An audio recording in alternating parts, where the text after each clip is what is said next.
Le 15 septembre 2008, la faillite de la banque américaine Lehman Brothers plonge les investisseurs du monde entier dans la stupeur. Pour endiguer les effets de la crise des subprimes, qui prend alors une nouvelle dimension, les banques centrales baissent alors massivement leur taux directeur jusqu'à 0% pour la Fed. Mais à l'automne 2008, ce remède ne suffit plus. La défiance est telle que les banques ne se prêtent plus d'argent entre elles. Le marché du crédit est menacé d'étouffement. Il faut essayer autre chose. C'est ici qu'entre en scène le quantitative easing, ou assouplissement quantitatif en français. Le principe consiste, pour une banque centrale, à acheter sur le marché des actifs, des obligations principalement, afin d'éviter à tout prix la déflation, la baisse des prix. En se substituant aux investisseurs traditionnels, la Banque centrale contribue ainsi à faire monter la valeur des obligations et à comprimer le rendement que doit servir l'émetteur. Les États et les entreprises concernées par ces programmes sont ainsi encouragés à émettre massivement de la dette à bon marché et relancer ainsi l'économie. Le quantitative easing avait déjà été testé au Japon, pays rongé par la déflation au début des années 2000. En 2008, l'idée est donc reprise.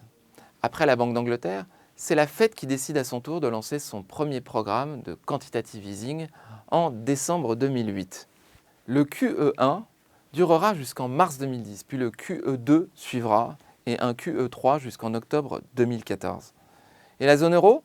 Ce type d'arme monétaire non conventionnelle n'était vraiment pas dans la culture de la Banque centrale européenne, influencée par les tenants de l'orthodoxie monétaire. Il faudra attendre janvier 2015 pour que Mario Draghi lance le premier quantitative easing de la BCE, alors que la zone euro ne parvenait pas à tourner la page de la crise grecque.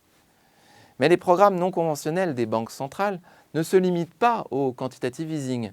Ainsi, dès 2011, la BCE a lancé un programme non conventionnel de prêts destinés aux banques à des taux quasi nuls. Le but ? Stimuler la distribution de crédit aux agents économiques. Des opérations baptisées TLTRO qui ont été renouvelées en 3 vagues successives.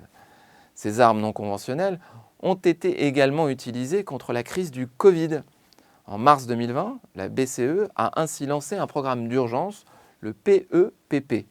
Si ces programmes ont permis indéniablement de stimuler la croissance économique des deux côtés de l'Atlantique et de traverser les tempêtes, ils ont aussi contribué à gonfler massivement le bilan des banques centrales. En injectant des centaines de milliards de dollars ou d'euros dans l'économie, les banques centrales ont ainsi contribué au retour d'un phénomène que l'on croyait disparu, l'inflation.